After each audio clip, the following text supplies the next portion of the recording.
우리 기독교 역사에서 가장 큰 영향력을 끼친 한 사람을 꼽으라 하면은 누구를 꼽아야 할까요?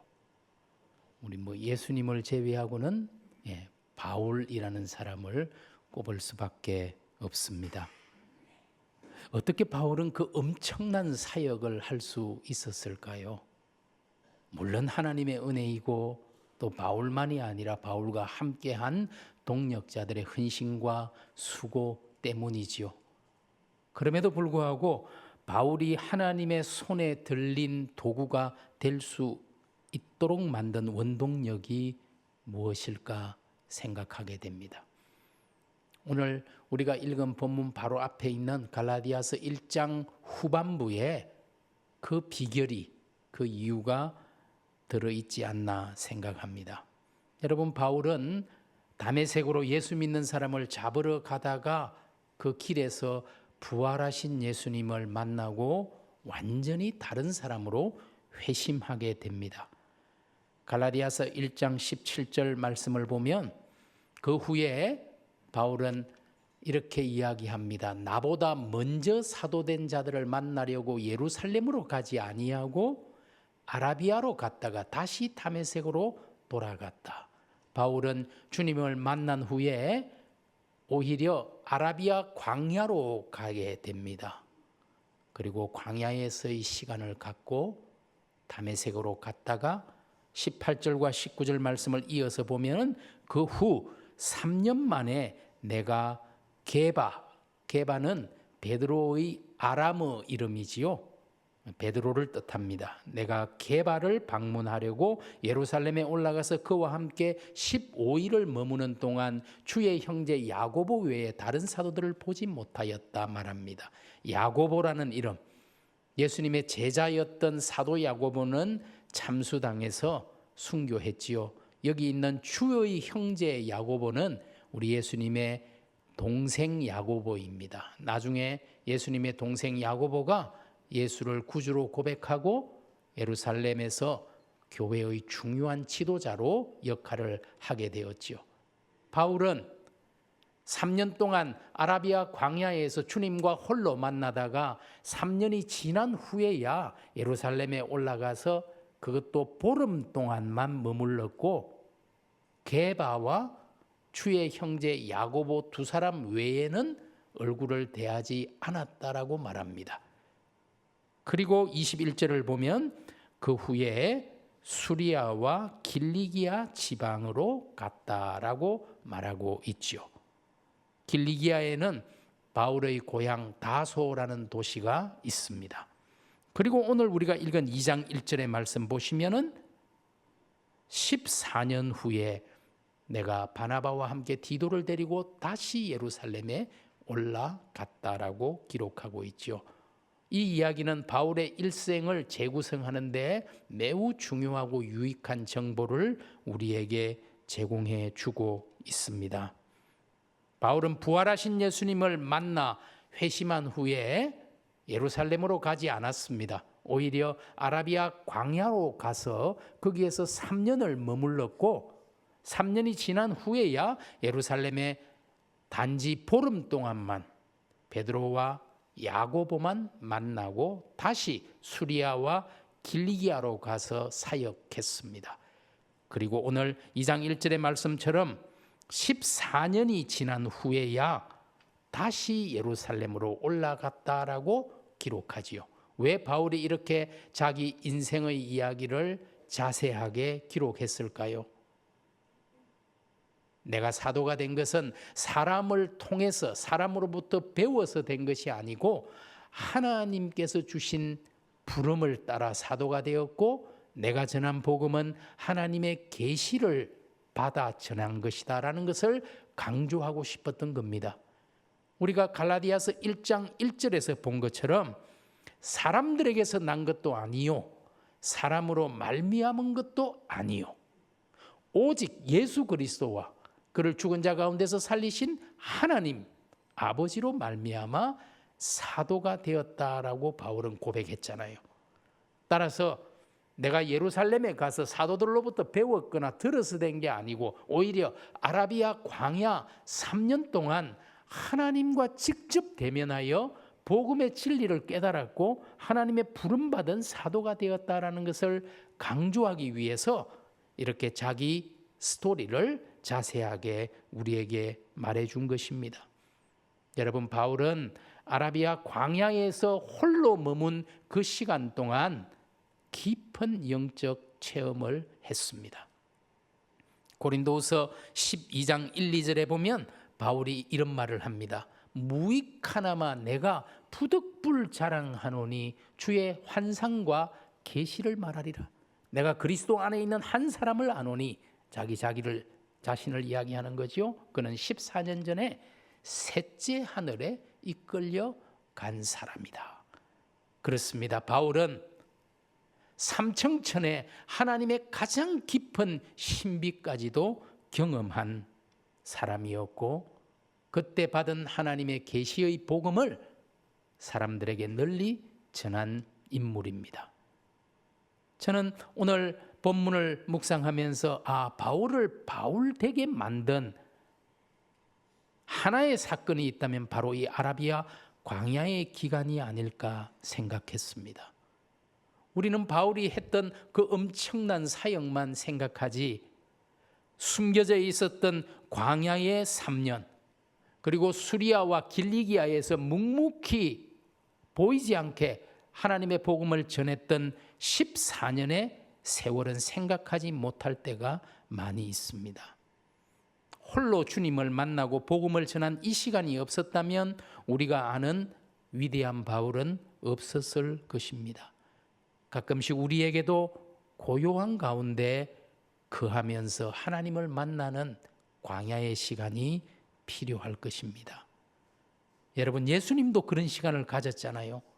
누가복음 21장 22장의 말씀 보면은 우리 예수님께서 낮에는 성전에서 가르치시고 밤에는 감람원이라 하는 산에서 쉬시며 기도했지요. 22장에도 예수께서 나가사 습관을 따라 우리 예수님의 습관이 있었어요. 감람산에 가심에 제자들도 따라갔다. 그곳에서 주님은 하나님과 만나는 시간을 가졌습니다. 우리 예수님이 주의 사역을 감당하고 십자가와 부활의 그 능력의 사역을 감당하기 위해 하나님과 만나고 기도하는 시간이 있었다면 하물며 우리는 말해서 무엇하겠습니까? 분주한 우리의 일상을 멈추고 하나님과만 만나는 은밀한 시간이 우리에게도 분명히 필요합니다. 그런 시간이 없다면 우리가 어떻게 하나님의 일을 감당하고 하나님의 사람답게 이 세상에서 살아갈 수가 있겠습니까? 우리가 흔히 수련회라고 부르는 것이 영어로 리트릿이잖아요. 리트릿은 말 그대로 뒤로 물러선다라는 뜻이죠.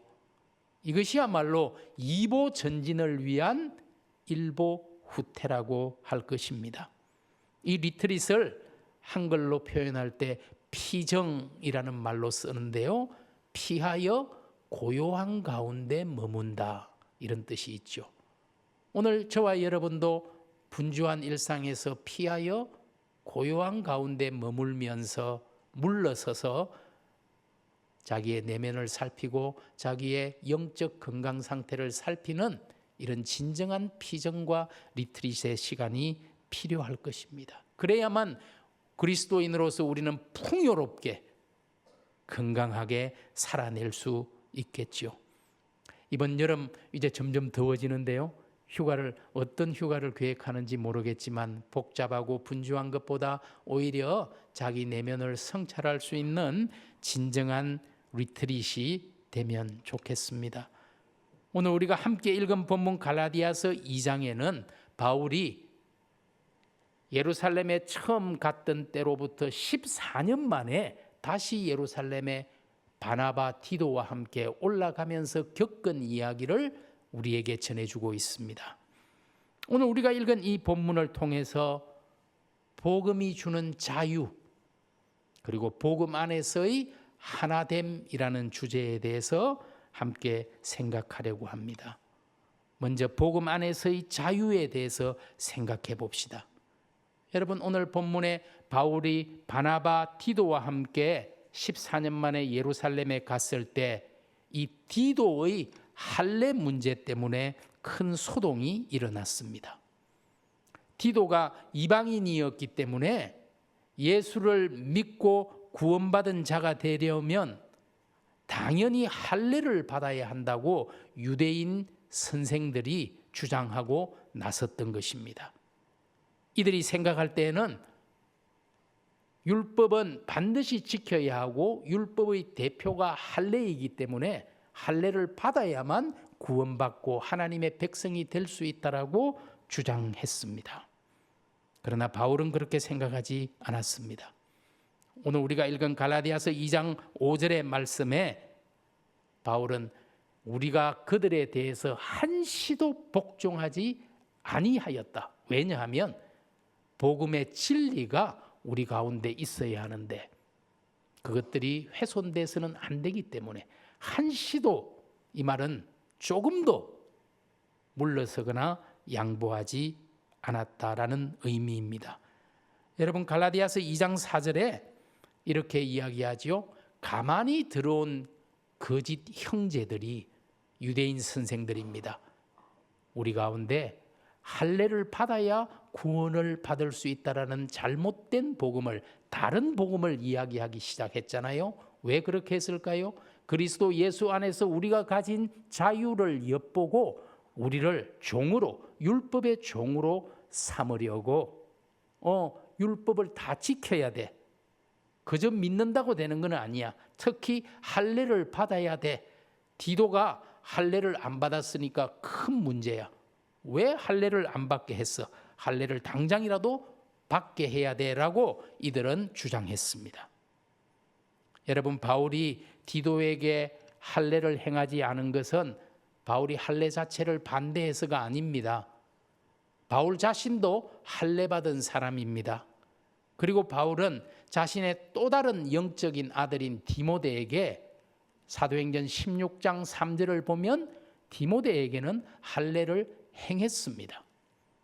그렇게 함으로써 유대인들의 믿음을 격려하고 덕을 세우기 위해서 바울은 기꺼이 디모데에게 할례를 행했습니다. 그러나 오늘 디도에게는 할례를 행하지 않습니다. 왜냐하면 거짓 형제들이 복음 안에서의 자유를 엿보고 넘어뜨리기 위해 마치 할례가 구원의 필수 조건인 것처럼 다른 복음을 거짓 선생들이 이야기하고 있었기 때문에 복음의 자유를 지키기 위해서 그들의 압력에 한시도 복종하지 않았다라고 말합니다. 바울은 약한 형제에게는 양보했지만 거짓 형제에게는 양보하지 않았습니다. 사실 바울에게는 할례나 무할례가 아무런 의미가 없습니다. 중요하지 않은 문제입니다. 바울이 갈라디아서 뒤쪽에 5장 6절에서 이렇게 분명히 말하지요. 그리스도 예수 안에서는 할례나 무할례나 효력이 없으되 할례든 할례 받지 않든 효력이 없으되 오직 사랑으로서 역사하는 믿음뿐이니라. 우리가 구원받는 것은 믿음으로 구원받는 것이지 율법을 준수해서 할례를 받아서 구원받는 것이 아니라는 것을 분명하게 말합니다. 비본질적인 문제들이 여러분이 가진 복음 안에서의 자유를 넘보거나 또 여러분의 양심을 괴롭히지 못하도록 해야 합니다. 예수님의 복음은 자유의 복음입니다. 주님께서 제자들에게 우리에게 분명히 가르쳐 주셨지요. 요한복음 8장 32절 제가 정말 좋아하는 말씀, 진리를 알지니 진리가 너희를 자유롭게 하리라.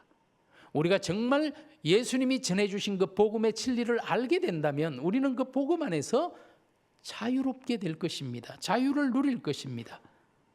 여러분들이 지금 누가복음 퀴즈 온 더 바이블 열심히 준비하는 분들 많이 계실 것 같은데요. 우리 누가복음에 따르면 우리 예수님이 공생애를 시작하면서 첫 메시지가 무엇이었습니까? 누가복음 4장 18절 19절을 보시면 주의 성령이 내게 임하셨으니 이는 가난한 자에게 복음을 전하게 하시려고 내게 기름을 부으시고 나를 보내사 포로된 자에게 자유를, 눈먼 자에게 다시 보게 함을, 눌린 자를 자유롭게 하시고 주의 은혜의 해를 전파하게 하려 하심이라 하였더라. 예수의 복음은 자유의 복음입니다. 예수 안에 있는 사람은 자유롭습니다. 그런데 여러분 정말 자유롭습니까? 아니면 예수님 믿고 나니까 뭔가 더 답답하고 의무에 칭칭 얽매인 것 같습니까? 정말 우리 속에 진리가 있다면, 예수 그리스도가 있다면 우리는 그 진리이신 예수 그리스도의 복음 외에 모든 것으로부터 자유로울 겁니다. 그리스도인은 주님에게만 매여 있고 다른 모든 것으로부터 자유로운 사람입니다. 세상 사람들은 돈과 물질에 목을 메고 살아갈지 모르지만 우리는 그렇지 않습니다. 그것이 없으면 불편한 것은 사실이지만 그게 본질적인 것은 아닙니다. 우리에게는 예수 그리스도가 있으니 그런 것들이 본질적인 것이 아니죠. 세상 사람들은 학벌에, 지위에, 명예에, 집안에, 인맥에 목을 메고 있을지 모르지만 그리스도인들에게는 그런 것들이 그 정도로 중요한 것이 아닙니다. 이미 우리는 가장 중요한 것을 가졌기 때문에 다른 것으로부터는 자유로울 수 있습니다. 따라서 우리는 세상적 가치관과 재물과 학벌과 지위와 인물과 집안으로 자신을 위장하거나 치장할 필요가 없습니다. 저는 오늘날 저를 포함한 많은 그리스도인들이 너무 많은 의무와 율법에 얽매여 복음이 주는 참 자유와 안식을 누리지 못하는 것이 아닌가 생각을 합니다. 사실 역설적이게도 그리스도인만큼 자유를 누리지 못하는 사람들이 있을까 싶을 때가 있어요. 예수 믿으니까 못할 게 너무 많아요. 먹고 마시는 것도 마음대로 못해요. 사실 그게 본질이 아님에도 불구하고 그렇습니다. 주일날 혹시라도 가족들하고 어디 놀러라도 가보세요. 찜찜하고 마음이 불편해요. 혹시 이러다가 뭐 사고가, 하나님이 그렇게 유치한 하나님이 아닌데.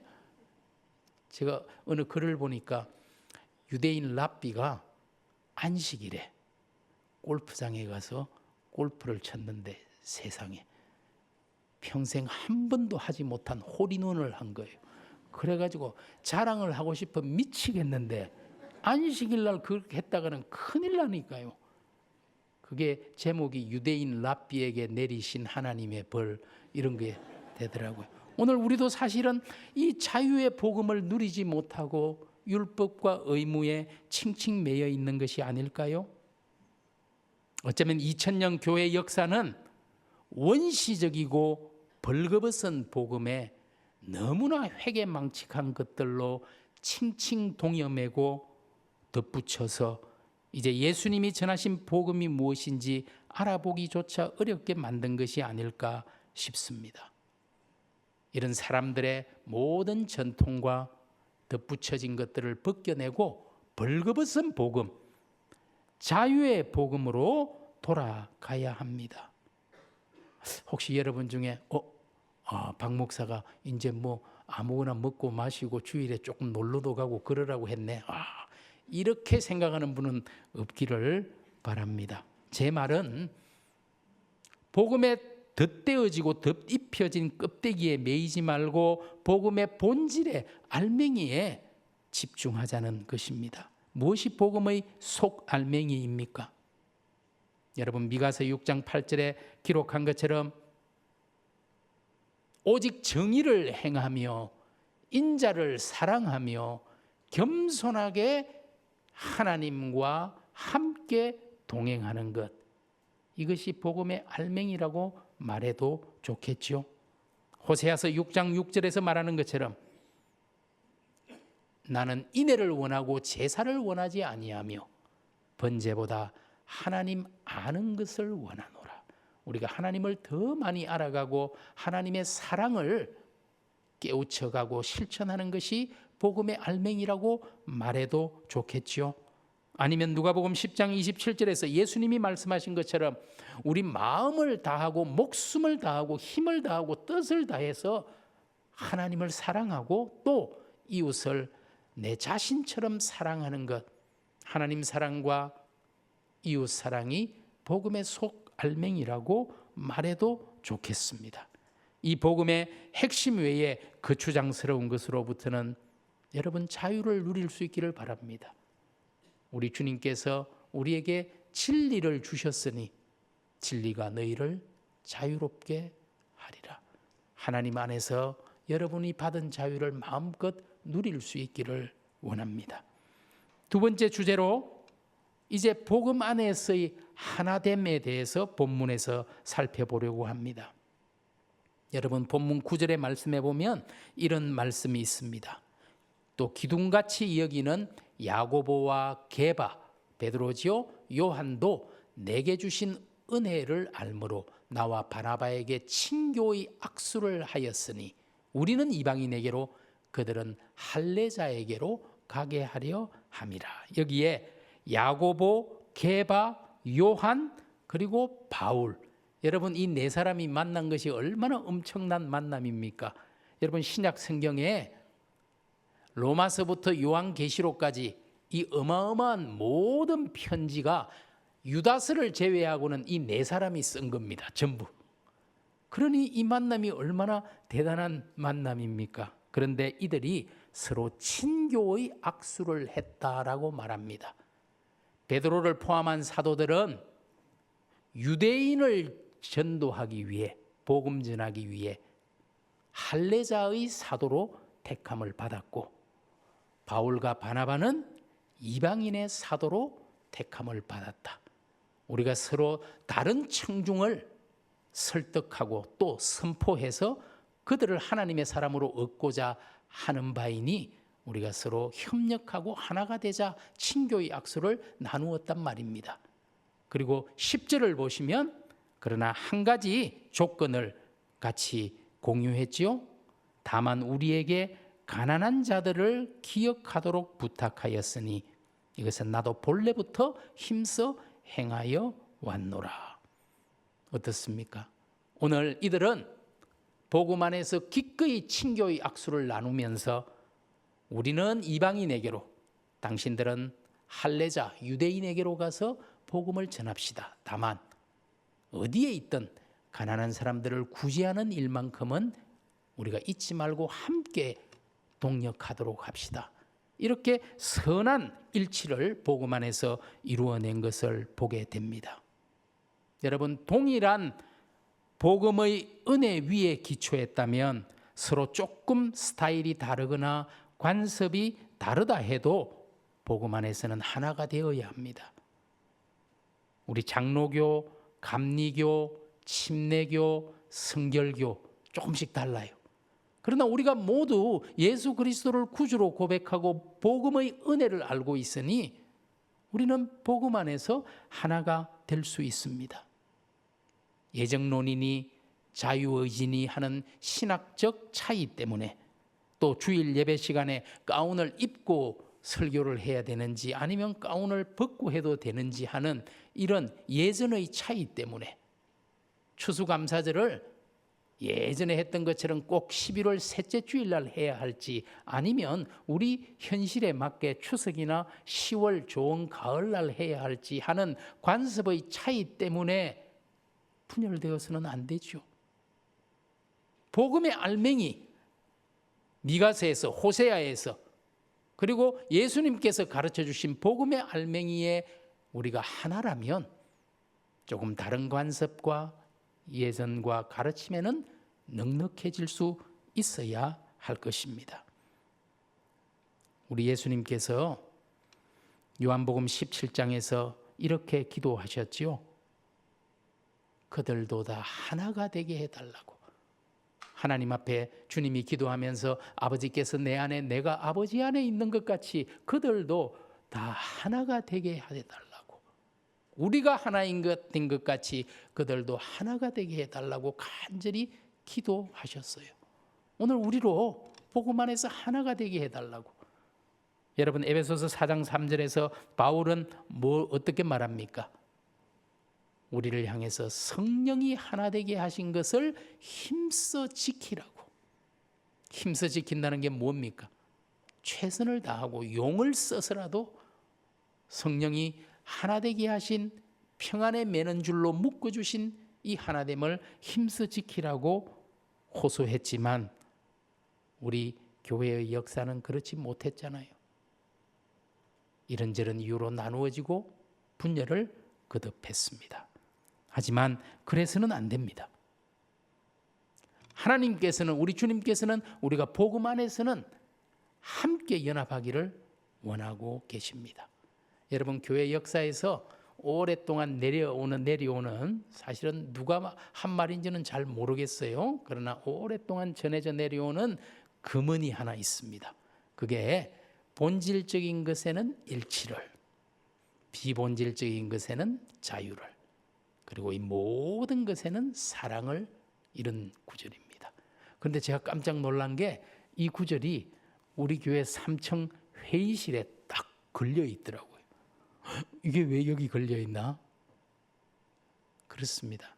우리가 정말 신앙 안에서 복음의 진리에 있어서는 하나가 돼야 되고요.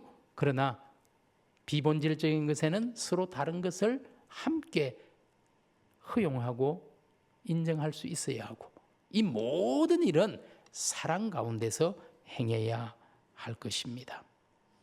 이것은 어렵지만 반드시 이루어야 할 사명입니다. 하나님의 명령입니다. 여러분 지금은, 오늘 이때는 진리와 더불어 평화를, 믿음과 더불어 사랑을 함께 이야기해야 합니다. 시편 85편 10절의 말씀에 이런 말씀이 있어요. 인애와 진리가 같이 만나고. 여러분 인애와 진리는 마치 조금 모순될 것 같은데, 그러나 같이 만납니다. 의와 화평이 갈등을 일으킬 것 같지만 서로 입맞추고 있는 나라, 그 나라가 바로 하나님의 나라고, 그 하나님의 나라의 모형이 바로 우리의 교회이죠. 에베소서 4장 15절에 이런 말씀이 있어요. 오직 사랑 안에서 참된 것을 하여. 이걸 원어에 맞게 조금 더 충실하게 번역하면은 오직 사랑 안에서 진리를 말하라, 이렇게 번역할 수 있어요. 사랑과 진리가 충돌하지 않습니다. 진리를 말하고 참된 것을 말하는데도 사랑 안에서 하지 않아가지고 듣는 사람을 정말 기분 나쁘게 하는 용한 재주를 가진 분들도 가끔 있긴 합니다. 그러나 참된 것을 말할 때에도 사랑을 함께 가져와야 하죠. 그랬기 때문에 에베소서 6장 23절에서 바울은 이런 말을 하지요. 믿음을 겸한 사랑, 믿음을 겸한 사랑이 형제들에게 있을지어다. 그리고 아까 제가 말씀드린 갈라디아서 5장 6절에서도 할례나 무할례 이런 것은 아무 중요한 것이 아니고 사랑으로서 역사하는 믿음, 사랑과 믿음이 결코 나누어지지 않습니다. 함께 갈 수 있습니다. 오늘 우리가 복음 안에서 진리를 지키고 자유로워졌습니다. 다양합니다. 그러나 우리는 복음 안에서 또한 하나가 될 수 있습니다. 이런 이야기가 있더라고요. 어느 부부가 크게 싸우고, 보통 싸움이 큰 게 아니라 재판관 앞에 갔습니다. 남편이 자초지종을 이야기했어요. 그러니 재판관이 듣고 당신이 옳습니다. 근데 조금 있다 아내가 또 재판관에게 자초지종을 막 이야기했어요. 가만히 듣더니 재판관이 당신도 옳습니다, 이렇게 말한 거예요. 참 줏대가 없는 재판관인데, 그런데 우리 동양 사상에 그런 게 있잖아요. 옳은 것을 옳다 하고 그런 것을 그러다 하는 것을 의롭다고 말합니다. 의. 그런데 옳은 것을 옳다 하고 그런 것도 옳다라고 말할 수 있는 것을 인이라고, 의질 인자, 의와 인이 함께 갈 수 있어야 합니다. 오늘 우리는 하나님의 복음의 진리 위에 있으면서도 같은 형제들을 품을 수 있는 인이, 의짐이 필요합니다. 그럴 때에야만 복음이 세상 속에서 큰 능력을 나타낼 것입니다. 저는 바라기는 복음 안에서 예수 그리스도 외에 모든 것으로부터 자유로운 저와 여러분이 되면 좋겠습니다. 모든 껍데기로부터 자유할 수 있는 성도들이 되기를 바랍니다. 그리고 주님 주신 자유 때문에 여러분이 행복했으면 좋겠어요. 우리 주님의 진리 때문에 주시는 그 자유를 만끽하며 누리시기를 바랍니다. 그리고 동시에 복음 안에서 우리 예수님이 기도한 것 늘 기억합니다. 그들이 하나가 되게 해 주십시오. 오늘 우리가 서로 믿는 스타일이 다를 수는 있어요. 생각이 조금 다를 수는 있어요. 그러나 우리는 예수 그리스도를 구주로 고백하는 하나의 공동체입니다. 서로의 다름을 지지하고 격려하고 인정해 줄 수 있어야 합니다. 자유 안에서의 하나됨, 하나됨 안에서의 자유, 이것은 모두 복음의 본질입니다. 우리 기쁜 소식 교회가 정말 진리 안에서 자유롭고 또 서로가 서로를 인정하고 보듬고 격려하는 복음 안에서 하나 되는 귀한 공동체가 되어서 하나님 맡기신 일 넉넉하게 감당해낼 수 있기를 주님의 이름으로 축원합니다. 기도하겠습니다.